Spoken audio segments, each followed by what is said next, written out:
দেশীয় অস্ত্র নিয়ে উনি বলতেছে আট্টশির মুরিদ, উনি বড় সন্ত্রাস, সন্ত্রাস মহা সমাবেশকে ধ্বংস করার জন্য এটা যদি দেশীয় অস্ত্র খান তাহলে অন্যায়। আমি আল্লাহর রাস্তার মানুষ।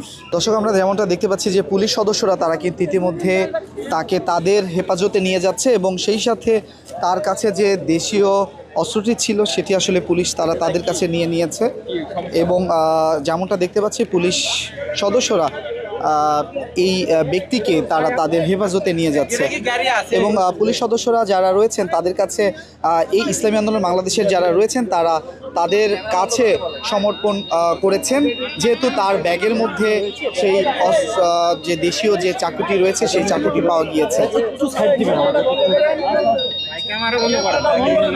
প্রচার মোহাম্মদ গোলজার, শাহপাড়া, হাজিপুর পূর্বপাড়া, পীরগঞ্জ, রংপুর। আমরা দর্শক যেমনটা দেখতে পাচ্ছি পুলিশ তাকে পুলিশের হেফাজতে নিয়ে যাচ্ছে, নিয়ে যাচ্ছে।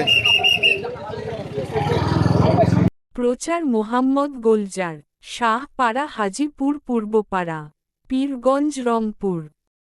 দর্শক, আমরা দেখতে পাচ্ছি আরো একজনকে কিন্তু পুলিশ ধরে নিয়ে যাচ্ছে। আসলে আমরা জানার চেষ্টা করব কেন তাকে পুলিশ ধরেছে।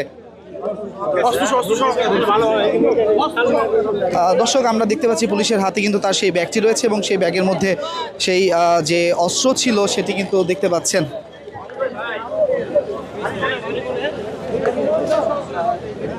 তাকে কিন্তু ধরে নিয়ে যাওয়া হচ্ছে, পুলিশ সদস্যরা তারা তাদের হেফাজতে নিয়ে যাচ্ছে এবং সেই সাথে তার সাথে যে ব্যাগটি ছিল সেই ব্যাগটি কিন্তু পুলিশের হাতে আপনারা দেখতে পাচ্ছেন এবং সেই সাথে আমরা কিন্তু দেখতে পাচ্ছি যে আরও একজনকে কিন্তু পুলিশ তাদের হেফাজতে নিয়েছে এবং আমরা সেটি আসলে একটু জানার চেষ্টা করব কী কারণে আরও একজন ব্যক্তিকে